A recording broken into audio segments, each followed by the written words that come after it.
ran along now, children. This podcast is not for your delicate little ears. The adults are talking now. We use adult language. Well met, travellers, and welcome to the Roll for Sanity podcast.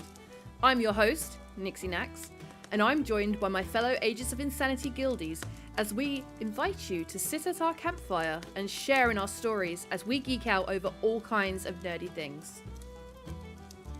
Today's topic, introductions.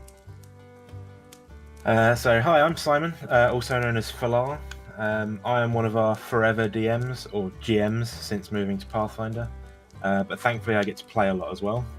I am known as a bit of a rules guy, and also the guy who finds ways to break the game, or just makes friends with all the animals. The character on screen for me is Bardrum, my lawful good cleric from Leafy's Elmora campaign. He used to ride around on a ghost bear called Swiftclaw and put people in zones of truth. Who's next? I'm Leafy, also Leafoof, but everyone just calls me Leafy. I am the other forever DM, but I also get to play every Wednesday and Tuesday and stuff. My character on screen is Scrag, my lawful evil, I guess was an orc bard, but not at the end. He betrayed everybody in Strahd. That's going to be a great story. When we get I can't to wait that. to talk about that, yeah. Figure, just tease them with it. Just put the teaser out there. Everyone wants to know Scrag's story. He's only been my stream mascot for like how long? You can catch me at twitch.tv/Leafoof once every 9 months. It is your turn, Jace. I'm Jace. Also, if you've watched any of Nixie's streams, you'll know me as Gandora. Obviously on her Unite streams, and also lurking around in some of the tabletop campaigns that we play online. The character you'll see on screen for me is the elf known as Malgath. He was a sorcerer in the Dungeon World campaign. He still holds true as my favourite of all time that I've played. But yeah, he's the only character that's probably had the most backstory. I'll probably reference him quite a lot, so I apologise in advance. I love mouse stories though. Because mouse stories are ruse stories. I'm Nixie. I play a rogue. Everywhere. That's pretty much me. You're also one of our DMs. Oh yeah, I also DM every now and then, but yeah, like how many times have I started a campaign? I'm known for my one shot that lasts. Yeah, I'm Nixie. I can never do anything that's less than 20 sessions, so here we are. I suppose my bit that I forgot there is I'm a forever player as opposed to all these guys that are forever DMs and GMs. I'm not a forever DM or GM. I'm a social one. Yeah, you dip the toes in. My character on screen is Rue. From the Dungeon World campaign, the same as Mal. They're from the same universe. And her favourite thing to do, other than get naked, was steal Mal's amulet from around his neck and wear it on herself.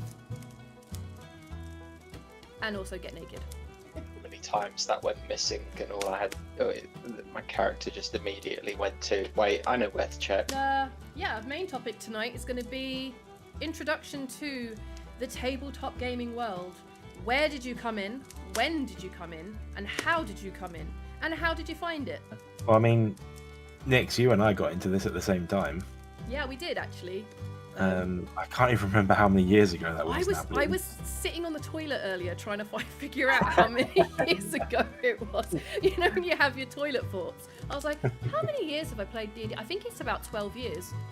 That sounds about right. Because I know Brad's was just a toddler. Because Jace looked after him and Jess so that I could come and play. And we played Above the Harvester. Yeah. How long have we all been playing together now?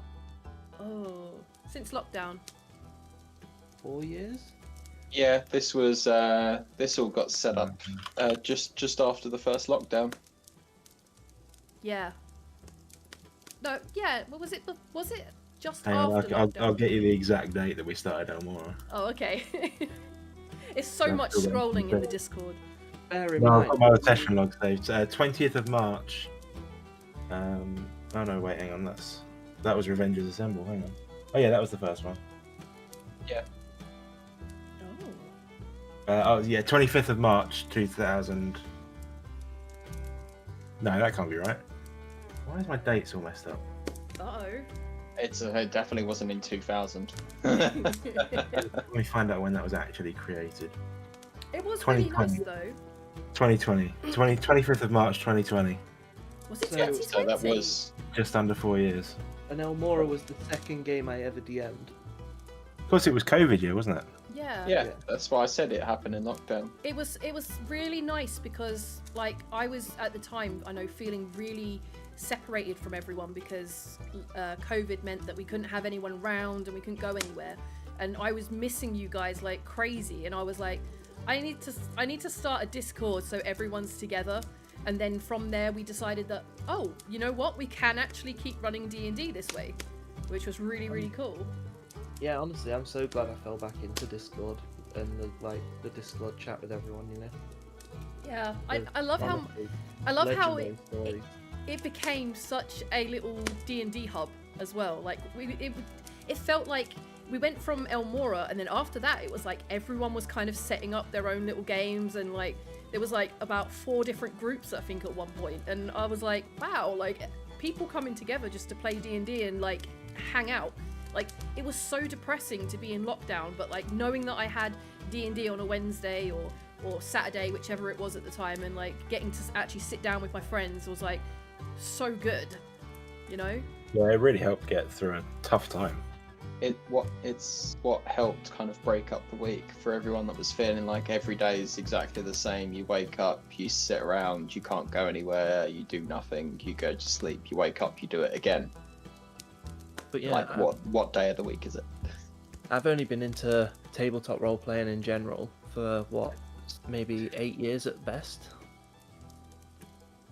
Yeah, so I've just dug out some release dates actually. So 5th edition was released in 2014.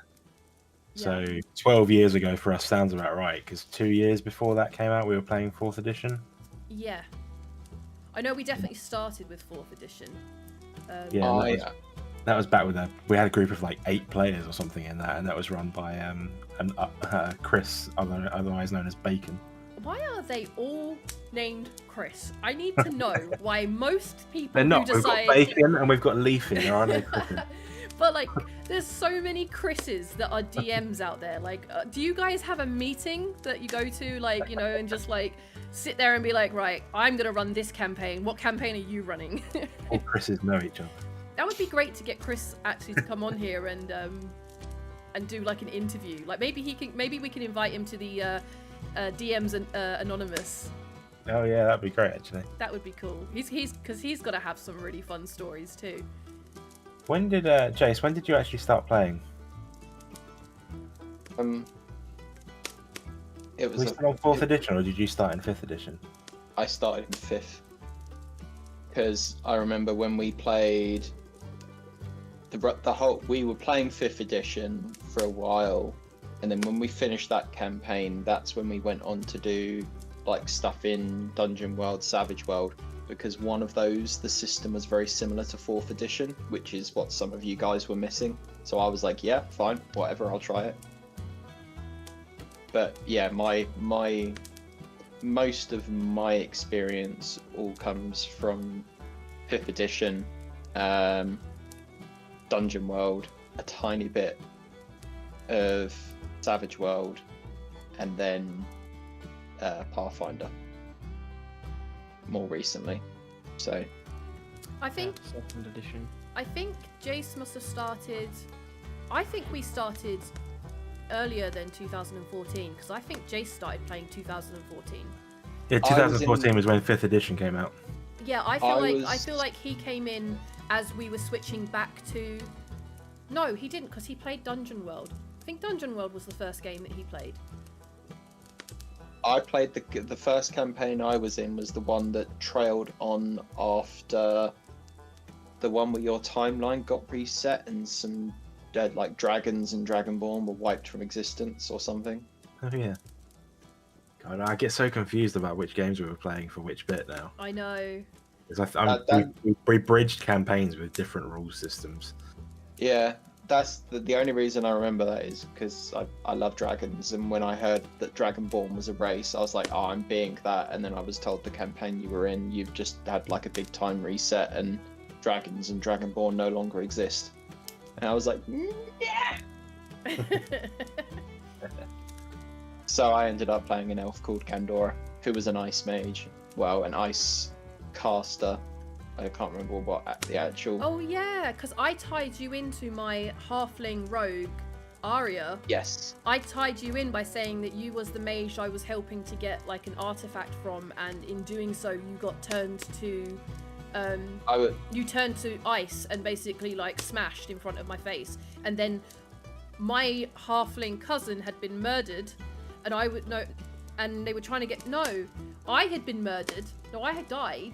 And my halfling cousin was trying to bring me back, and he brought you back instead. And he was really agitated because he'd done this big sacrifice and this big ritual to try and get me back, and he ended up bringing you back by mistake.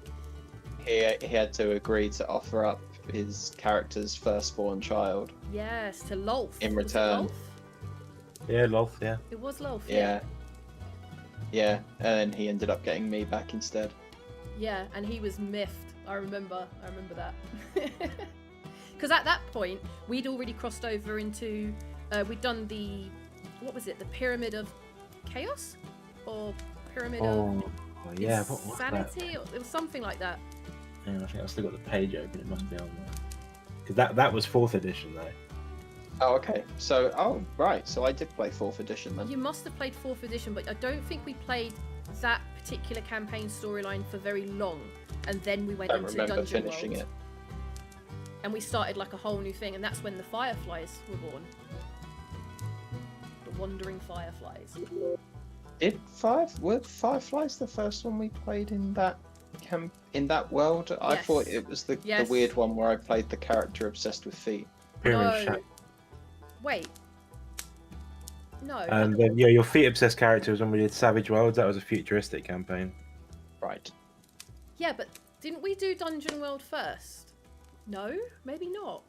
Oh, I can't remember. For me, it's literally been 5th edition up until I played some Cyberpunk and then Pathfinder. But like, I only ever played 5th edition really. What was your first ever character, Leafy? An orc fighter. You've also played some Suede, Leafy. Oh yeah, that's what I mean. Like that came after though. Like Suede.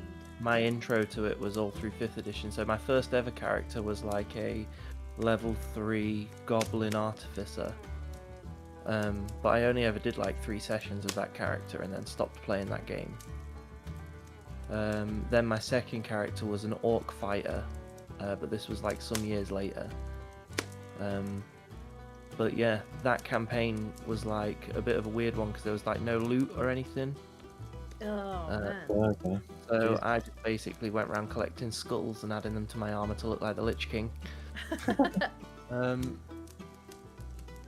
But then my next character after that was Scrag. Wow. Wow. Because Yeah, I went 'cause you straight DM from, characters, I went straight from playing that orc fighter. My character got Finger of Death right in the last boss battle and just died straight out. So I was just like well Aw. annoyed. And I was like, I'm just gonna DM. And that was when you became a forever DM. Yeah, so I ran Elmora once in person with a group of friends, IRL. And then I ran it for you guys. Yeah. Oh wow. The funny thing is like, you forget how many different systems I've played through. Because obviously I started in 4th, then we did Dungeon World, then we did Savage Worlds for a bit, then we did 5th, then we did was it Suede for the Firefly one? Yep. And then Savage Worlds we've done recently as well, haven't we? That was Suede. Suede is Savage Worlds Adventure Edition. Right, okay, so a variant of Savage Worlds, Yeah. and now we're back to now we're on Pathfinder. So yeah, I've been around the mill. My God. So I've also dabbled a little bit in Cyberpunk. I've played Shadowrun 3rd edition, and I've played the Serenity Firefly RPG as well around the table. Oh yeah, we played a Stargate one, haven't we, Jace? Literally about to say that. We dabbled and tried a Stargate one for a couple of sessions. Oh, we also very briefly did Star Wars: Edge of the Empire. Yes, we did. Yes, that I actually quite liked that. It's a shame we didn't finish it. Yeah, I don't. How many sessions of that did we end up playing? Only like 2 or 3. Yeah, it was quite a complicated system, if I remember rightly. Yeah, I've also tried Trail of Cthulhu. I'm not really a fan of Cthulhu games, but it was alright. Oh, and you made a system briefly. Oh well. Very briefly. Simon made a system, and we played. What was it? We were like. It was like it was sort of based on that Will Smith film Bright. Yeah. You were like cops in the modern world, but the modern world is actually there's like a secret world where all the monsters and elves and stuff actually really exist and are hidden from the human world. Yeah. That's a shame. That was fun. I enjoyed that. It was pretty good actually. I think like the concept. you only ran it for me and Jace because at the time you were like, this is all new. I'm trying to work it out. Will you guys just like bear with me a little bit and just play a little bit? I was like, yeah, definitely. Yeah, it was kind of fun. But yeah, I did not have the capacity to keep actually building a game. So. So your first character was Erevan then, wasn't it? My first character back in 4th edition was Erevan the Wizard, and I have played many wizards since. And Erevan has also featured as an NPC in my other games. Erevan, it has a whole bunch of fucking lore to him that is gonna be explained. You could do an entire episode just on that one character because he was so tied into everything by the end of like the universe that we had created with all the different timelines and stuff. It was great. Oh yeah, he was like sort of like the center of time for a little while. Yeah. I was gonna say if the class of Time Lord existed, he would have been it. Erevan was it. But yeah, he's also been like King's advisor as an NPC in other campaigns in the Unison Raid campaign. Yep. He gave us a lot of cool stuff. Cool stuff. I can't believe. I don't think you ever used the tattoos he gave you. Did I have tattoos in the end? He gave each of you a featherfall tattoo. Oh wow. That would have come in really handy for the character that actually fell to her death, you know. It would have been, but yeah, that was the wrong campaign. Wrong campaign, but Jesus, that would have been handy. But I can't imagine how playing in a campaign that had no loot worked. Because isn't like loot like It doesn't. That's what I was about to ask you. Like, how was your first experience with a game that had no loot? Horrible. All I wanted was an upgraded sword. I'm surprised you didn't get like put off for life. You were like, this game sucks because you know. No, I was like, this isn't like the stories I've heard. I'm gonna run my own. Fair enough. Well played. Yeah. No more was Well DM'd. And then I jumped straight into like mega homebrew 5th edition. The thing I love that you told us quite early on in Elmora was because you'd run it in person and they basically walked into the city and immediately left and gone elsewhere, whereas we spent like the first 10 sessions we didn't leave the city. We wanted to meet everyone and find out everything about the place. Yep, you set up a little shop. It was so good. Oh yeah, I built my own shop. We had a guard promoted to captain. That was we nearly defenestrated people. That was Matt's character's one goal in life was to get everyone promoted. Yeah, every town we went to, if there was a guard, then the lowest person there had to become captain. Except somehow. for the one that Matt just bagged with the portable hole. Oh yeah, swag bag. Yeah, the swag bag. That's the thing about your games, especially Elmora, is you giving out crazy loot. That's Yeah. fucking amazing. I feel though. like I really needed that. Like Elmora, I always have like a little special place in my heart for Elmora because it was like, it I was like to think of Elmora as being like the superhero arc, you know? It was. It Yeah. absolutely was. You got to feel powerful and really cool. It was But great. considering that we were running that, or like you were running that, sorry, like during the time when it was COVID and everyone felt really shit and like locked in and couldn't do anything, I think we needed to feel like we had superpowers and we could do shit. Like it was what we needed at the time, was just to feel mighty. And I know Yeah. I had so much fun. I mean, you gave me so much like inspiration in that campaign that you piqued me into wanting to start up the RP channel, and then I would just write novelia of what my character was doing Yeah, I in mean- downtime and stuff. That was the thing for Elmora as well. It happened at exactly the right time because we could have the in-depth RP chats, you know? Yeah, everyone Like everybody had more had time to do it. Yeah. But sometimes I still read all of the stuff that I wrote in Elmora. I go back and just read the story arc. So I love you that guys we to don't do it go more in into- Arluna. I know I do need to start doing more in Luna, but the thing is like Leafy said, at that time everyone had more time. It's kind of like we can say as well here that like all four of us at present at the moment, we're all like ex-wowers. So we really did have this massive gap in our life that we were like, what do we do with this time that we have? And we're not playing WoW anymore. It was like D&D was like perfect. It was just like so fun. Oh, I wasn't Yeah. addicted. You were addicted. I can stop anytime I want. The thing is, now that we've changed to Pathfinder as well, from a DM's perspective on Pathfinder at least, it's like so much less effort.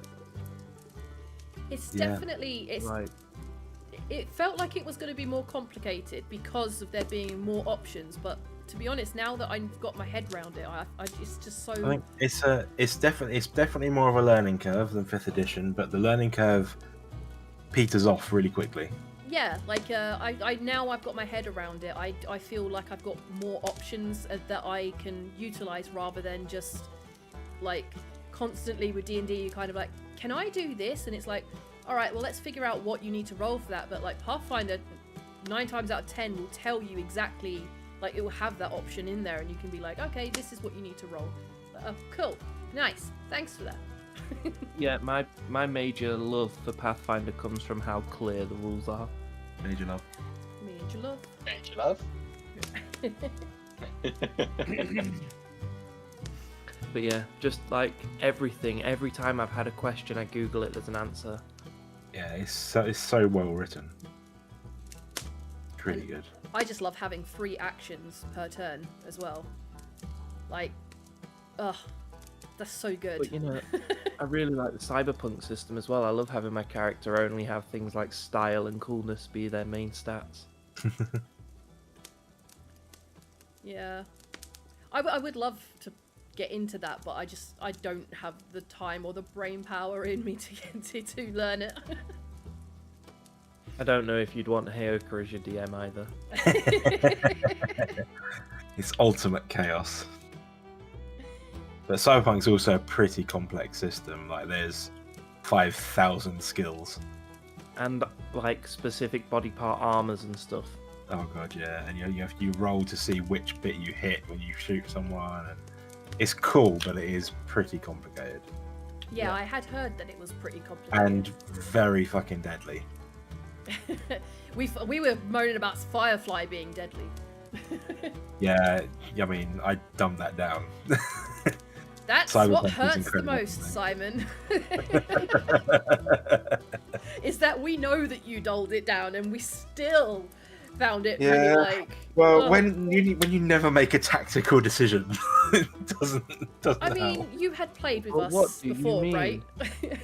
What do you mean, Simon? Gasman was totally a plan. Gasman was a great plan, and we're going to go over that in a whole episode based on that Firefly series that was run with Suede, because it just needs. I mean, I think we need to unpack the trauma and go through and and talk about it so that we can heal and recover, and move on with our lives. And then we can talk about why our motto is "Stay tethered." Yes, we will. One of our mottos. there are quite a few. That's the great thing about like playing D&D or Pathfinder or any tabletop with friends, is that you always end up with like 10 million stories and 100,000 new quotes and like little sayings and stuff. But I promise you, if you stick with the podcast, we're gonna explain them, and we're not just gonna leave you on the outside of an inside joke. We will explain all of these little nuances that we have. But stay tethered. Yeah, everybody just stay tethered, please, always. And we will explain that on the Firefly episode when we can, when we can get Matt in on it, because Matt needs to be in that session, because I feel like he's the one that is gonna not heal the most from it, because he wanted to play it so badly. And then the one session that we got back, he was like, kaboom. Season 2 happened because Matt wanted to make one vitality roll. Yes. Yeah. So he needs to be there to unpack that trauma with us. I feel like we as a friendship circle need that, so we can heal. See, I will quite happily just let you guys crack on when we eventually get round to talking about the Strahd campaign, because that shit gave me PSD. I have post-Strahd disorder. Yeah.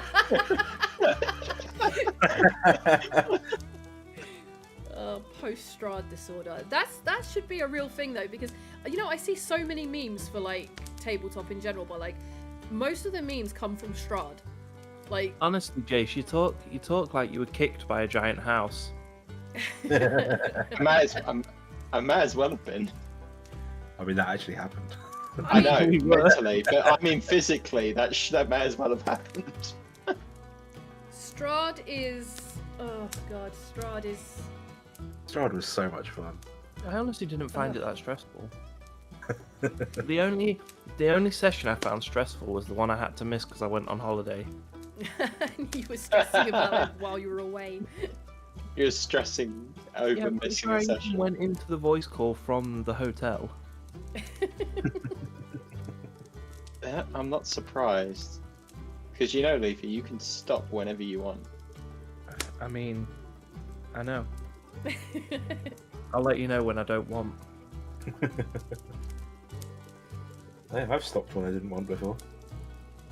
So if you was to say, in your experience, guys, what would you feel is the easiest system to learn for someone who wants to be introduced to tabletop RPG? I think it depends on what you're interested in, really, because there's a lot of different systems to choose from, and I'd say the best thing is to choose something that suits your interest first. Yeah. We all clearly primarily lean on medieval style, like sword and sorcery type campaign. Yeah, high fantasy. Exactly. We've played futuristic games and like sort of middling space western like Firefly. There's the Star Wars stuff. So it really depends on what interests there are. From experience, I would say the easiest system we've ever played is 5th edition. Yeah. But Although D&D, that is, for anyone that might be listening and doesn't know. I would also say though, like if you're looking at a system and you're thinking like, I wonder if that's the one, like you have to kind of dedicate to learning one system at a time. Yeah, I would say that's very... As someone who gets pretty overwhelmed with lots of information given to them at once, like my brain sometimes just cannot compute. So I heavily rely on Simon and Leafy specifically to walk me through it and let me sort of... you definitely learn in these games easier by playing as well. So Absolutely. If you don't dive in as a DM. Oh god, yeah, like please find someone who's running a session, who's got a spot, or talk to people who have got experience in the game. Don't just jump in and try and DM something, because you will just get snowed in. I think if you have experienced players playing with you and you want to try DMing straight away, like it's not a bad thing to do. Like, yeah, I mean, to be fair, it might work. The only thing is you've got to set your expectations when you're new to DMing. Like, you've got to realise that you're not going to be like the next big D&D, you're not going to be the next dungeon master of the world. Like, just calm down and learn the basics. I would say it's easier to learn the rules as a player with an experienced DM, though. Oh yeah, for sure. I keep saying Definitely. DM, but only by D&D. GM. You know what? broader term. It's almost like, you know, they need a Discord where they can join, and there's like a looking for group section. Oh wait, I mean, I yeah. would say we're always happy to help with learning rules and stuff. Yeah, And Leafy will always say yes to someone that wants to join his games. yeah. Yeah, we- Leafy is the most patient DM I have ever come across, and that's saying something because Simon's pretty patient, but Leafy is on like a whole other level at getting people involved in the game, learning the that's 'cause I stuff. have time and DM to rage at. But you also are so good at like you'll actually like jump into a voice call with someone and say, right, do you want me to help you go through your character sheet? Like, do you want me to help you with this and that and the other? Which is like you don't find people that are that easy to approach. Like when you have all this new information in front of you and you're like, I have no fucking clue where any Do you want of to know this the big goes. secret as to why I do that though? So I'd you rather can have talk one to them. half-an-hour one-on-one voice call with somebody and take them through their character sheet so that they learn what their character does, so that I never have to remember it again. But you are so I find that you're really easy to approach. So yes, we do have a Discord, and the Discord will be in the description box, and you are welcome to join. But it is free to join, but your sanity is non-refundable is our motto. So just make sure you come in with a good attitude, good sense of humor, and yeah, it's all good. And we'll Just to take extend the sanity. plug, we also generally offer sort of techie advice as well, because Jason and I have worked on service desks and things, so we always get involved in that as well. Oh yeah, we even have an engineer right now trying to fix Leafy's washing machine. So if you have any technical queries, there is likely to be someone in our Discord who can help you. What do you mean? I am absolutely loving washboarding in the bathtub.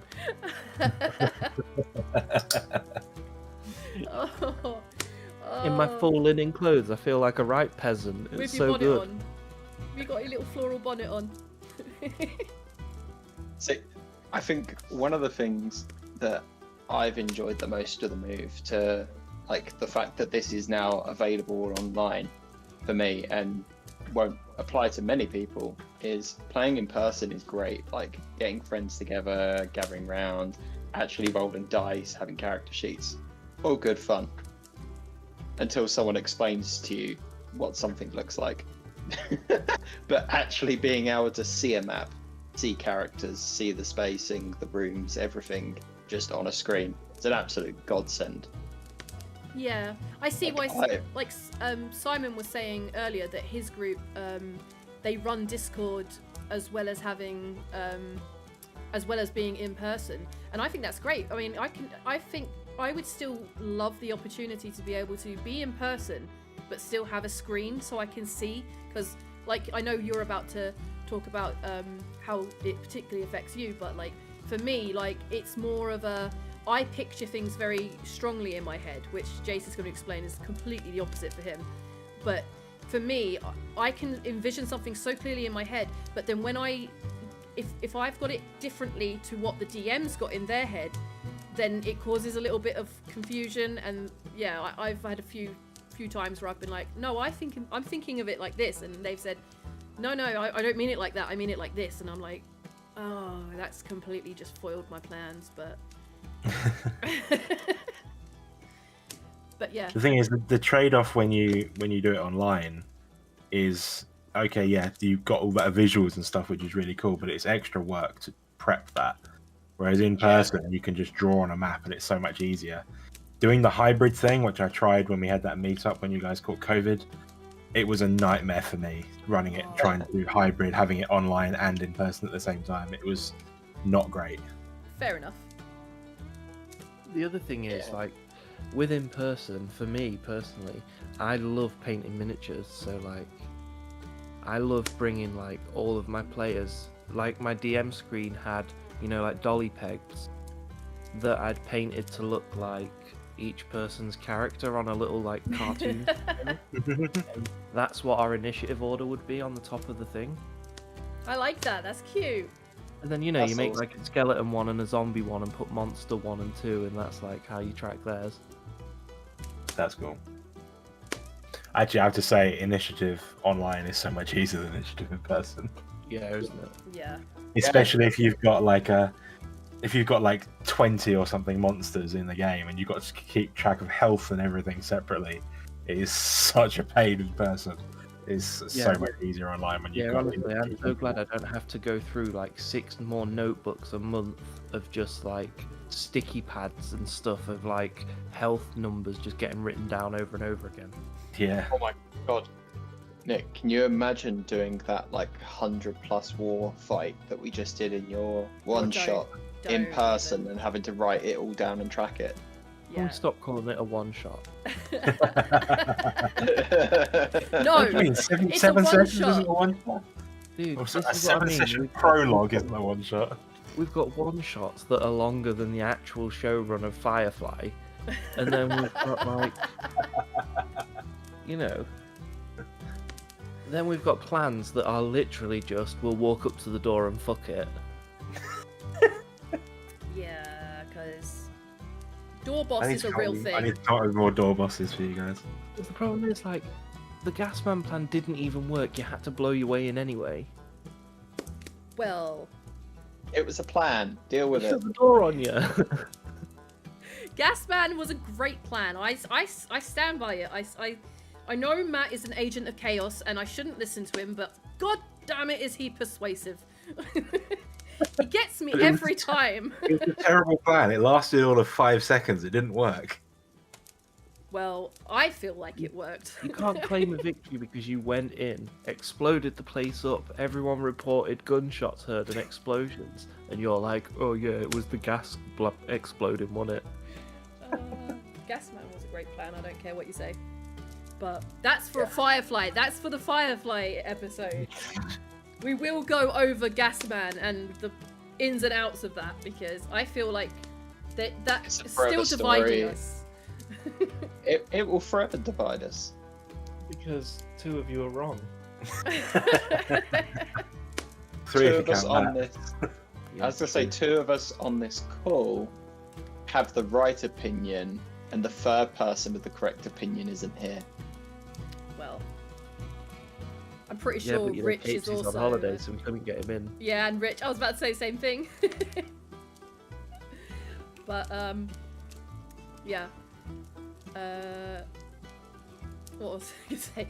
Do you know what though? Going back to my question, I actually thought Dungeon World was quite a very simplistic system to learn. Sure, but I think it was easier for us because we had experience of other systems. So Yeah. we had the experience of a framework, because Dungeon World is very loose. You know, it's not so much about the framework; it's about what you can come up with and decide you want to do. Yeah. Whereas something like D&D gives you, you know, for a new role player, it gives you suggestions of things you can do as you go. Not This is just that, true. I definitely recommend, as a new time DM, I would recommend not doing what we all do and going to homebrew games, but running adventure games that they've published.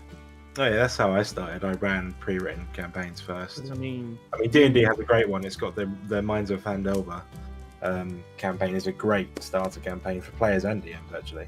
but honestly, even the Pathfinder ones we played were okay. Yeah. The Crown of the Cobalt King was really cool. I've literally just started running that for my Friday group. And the Oh. Fall of Plague Stone as well. Oh yeah, and Fall of Plaguestone was pretty good. Oh, what, you've started running Crown? Yeah. Oh, dude, now you're going to realise all the shit I just half-assed and, like, improvised. So in future episodes, we're gonna like to cover lots of different topics. I'd like to hear from people in the audience. Like, what would you like to hear? If there's a specific question that you would like to ask any of us, but we will go over things such as the etiquette of playing a tabletop and the just like generic tips and tricks that we've picked up along the way that help to make the gameplay more fun and also make sure it's fair. We'll talk about those kind of things as well. Yeah, absolutely. Suggest topics, ask questions. If we get enough questions, we can do a whole section on answering questions. Yeah, I would like to have a segment to add to the end of the topic discussion of the podcast that will be called "This One Time at Bard Camp," and I just want to read your stories. Tell me your stories. Tell me what you've done in a campaign that's funny. Tell me if there's something bad that happened that made you laugh, or something bad that happened that made you cry. And yeah, we'll try and pick some out and read them and give some thoughts and feedback on what we might have done in your situation. Just keep in the back of your mind at all times, of all the flavors, why choose salty? Of course.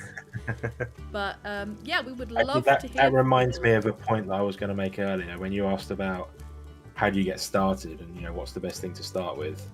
So I still stand by it's best to start as a player, but you need to find the right group. Oh yeah, definitely. Please don't be put off by a bad group either. If you get into a group and you've started to think, well, this is not as much fun as I thought it was, there are lots and lots of subreddits that you can go and ask questions and say, my DM does this, is this normal? And you will get varying answers, but you'll find out that there are various different play styles, different DM styles, different campaign homebrew rules that you might find and stuff like that. And if you get into the wrong one to start with, it can be very easy to be put off. But find out if that's the norm, and if it's not, then try somewhere else. Yeah, with TTRPGs, you've really got to shop around for the one that hits you. Definitely. Because the problem is, even if you're with the right group, you could all be playing the wrong system. This is also true. I just don't think our Wednesday group is the right group to play the Firefly campaign. Definitely not. But on that subject, you think about it, Jace didn't want to play D&D to begin with, but then he also didn't want to play WoW to begin with either, and I talked him into both. But Jace didn't want to play D&D because of the imagination and the role-playing part that he was really not intimidated, but it worried you, I think, didn't it? I was just the whole thing of I would be continuously just asking questions and delaying everything, because a lack of a mind's eye is kind of a difficult thing to work with when you're playing a completely made up role-play game. For me, it's a bit of a daunting thing to have to try and get into, but you ended up enjoying it so much because we figured out that there were ways to sort of help you to work that out. I think before Jace started playing, we did just do most of the combat mostly in the mind, but I think by the end of it, when Jace joined, we started having grids and stuff on the table and tokens, didn't we, so that we could actually see where we were on the map and stuff. Yeah, I think we all sort of agreed that theatre of the mind combat works to a point, but when you've got complex spells that have areas of effect and you're trying to figure out how you can catch as many enemies as possible without hitting your friends and stuff, you need a grid. Yeah, my best investment was a 20 quid roll-outable dry wipe grid. Oh yeah, one of the Chessex mats. Yeah. I had a big sort of A3 size ring-bound book of different floor styles as well. That was basically like a dry wipe thing like that as well. So I could pick different environments and just draw on that. It was pretty cool. If I was doing a big dungeon, I would draw it all out on the map and then use black paper as the fog of war to cover the rooms. Oh, that's cool. Yeah, that's a very cool idea. But my fog of war is an amazing thing you get out of doing it online as well. Yeah, my main thing is, honestly, I just used to love having big show pieces as miniatures that I'd painted up and stuff for the battles. Yeah. Do you know what I miss? I have a clockwork dragon with flesh wings that's just super cool. Nice. Do you know what I miss though about in real life? Because obviously we used to play in-house all the time. People would come to us, our friends would come to us and we'd play. But then everyone kind of grew up and got different jobs, got married, etc. And everyone sort of moved away and everything. So now doing it online is so much more convenient because we can't meet up as often. But the one thing that I do really miss is that I love the crafting that you would do to make props and stuff. You know, like we had some really cool props over our time, like what's the thing that you twist side with you have to make a word. I had the cryptex puzzle thing. I put you had to find the right word to open it, and then there's a clue in there. That was pretty cool. Nice, I loved all that kind of stuff, and like I think we did it one time. We had someone got a letter, and it was like it had a wax seal on it from a king, and then you opened the letter, and it was all written in cursive and stuff, and it just like little touches like that to bring it to life. Like you can't beat that to me. I used to prep all that stuff when I was playing in person as well, like make people scrolls and things like that. You know, aging stuff with tea or building the scenery, like building dungeon tiles out of XPS foam and stuff like that. But I'm kind of glad that I do it online and I don't have to do that shit anymore. I'm glad that we have the online, and online is so convenient because with Pinterest and all sorts of different like search engines, you can literally find anything to make a prop out with AI art generation coming out more and more now, it's even easier to find stuff that you want. It really is, although AI is a little bit of a bleh subject because of. But you know what? When you're after something really niche that no one has drawn and you have no artistic talent, AI art generation comes in clinch. I can imagine it really does. For real, like. But I know from experience with my like artistic experience, I prefer to try and draw things myself. But then I wouldn't expect that from everybody. So obviously, with the art generation thing, the problem is it's like ripping off other artists' styles and things like that, isn't it? And adding them together and just kind of. Yeah, I mean, I totally acknowledge that there are problems with the AI stuff for real artists, but as someone that cannot draw to save their life, like stick Hey, I've seen some of your stick people, Si. Exactly, right? That is me actually trying, dude. That's the limit of my extensive skill set, stick figures. But there is always something. The point is, there is always something that you can find that's like a lot of the time. If you look through like Reddits and stuff as well, you'll have people that have made things that they don't mind sharing. They'll say, "Oh, please feel free to use this," or etc., etc. But yeah, I do miss the crafting aspect because I love making stuff so much. I love making like random little things, which is why I've got into LARP now. So I can make lots of little craftable items for LARP, but. Yeah, the problem is, like, I was sick of having 9 tubs of lollipop sticks around in case I needed to build a wall out of wood. Yeah, but you know, if you've got the perfect excuse with kids, Leafy. No. Yeah, I need you guys to eat all this ice cream. Around open tubs of PVA glue. Are you kidding me? No, but it's the good excuse to just have the sticks. The problem is, as well, for making longevity in scenery, you have to use a hot glue gun. So. Yep. Absolutely not do I want them anywhere near that. Okay. I barely trust them with spoons.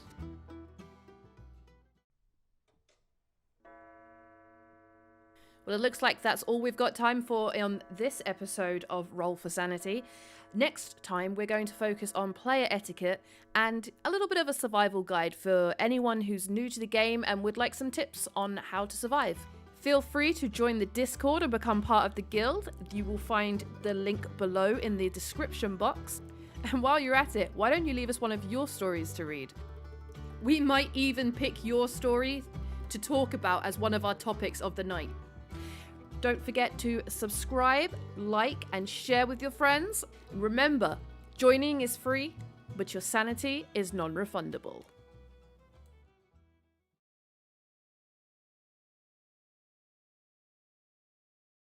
Thinking of theming it a little bit better than that. But did you miss me? Hello, welcome to podcast. What's up, bitches? My name Nixy and I host.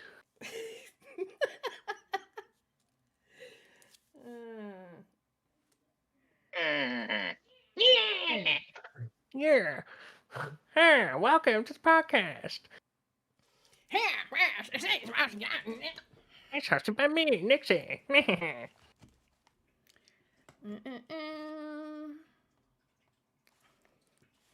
Like, well met, traveller, is a good starting thing. Well met, traveller. Welcome to our campfire hello, podcast. Welcome to our podcast. Feels too produced. I know, right?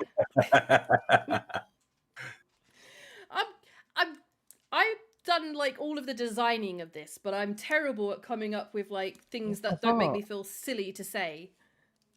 A wary traveller approaches. Please take a near our campfire. What you need to do it in like a video form where you start off, you're reading a book off to the side, and you suddenly look up and realise the camera's there. Oh, hi there. Oh, I didn't hear you come in. That is so good though.